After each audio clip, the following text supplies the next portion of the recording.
Hi there, my name is Nils and I was wrong.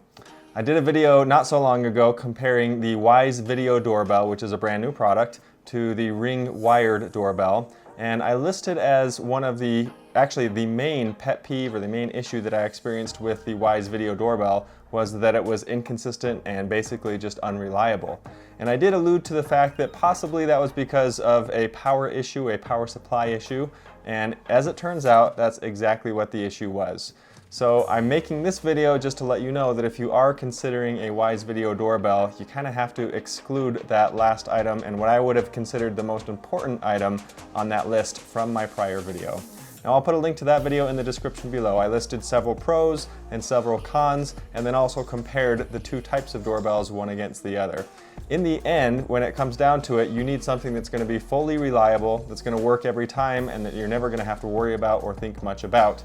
And as it turns out, the Wyze Video Doorbell is exactly that. So here's what happened. The doorbell that came with our home was what's called a combined unit. It had a transformer and then all of the electronics for the doorbell itself in one little package that fit in a 2-gang box. And so that was already installed in there, and it's not something that's really meant to be separated. What I learned after the fact was that the output voltage from that was only 10 volts. So what I did is a little rig before knowing that it was only 10 volts, and I actually rigged up, I took off the electronic doorbell side and I just used the transformer and ran that to the Ring doorbell.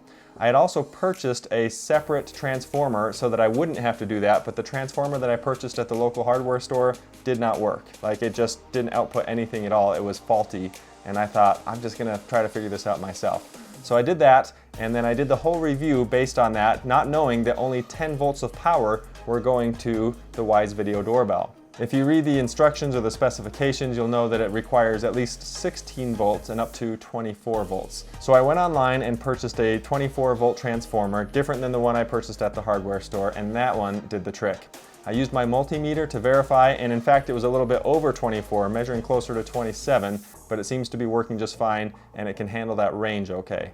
So really the issues that I had in my prior video for my number one issue as far as reliability, where it would just cut out sometimes, it would freeze. Basically the doorbell was trying to draw more power than the 10 volts could supply. And so that was just on me and a mistake that I made. So I'll keep this video short and sweet, but I did want to follow up and just make sure everyone knows that there wasn't actually that number one issue that I had. The video doorbell has been extremely consistent. We've been using it for several weeks now, and for $30, my goodness, it's a fantastic deal.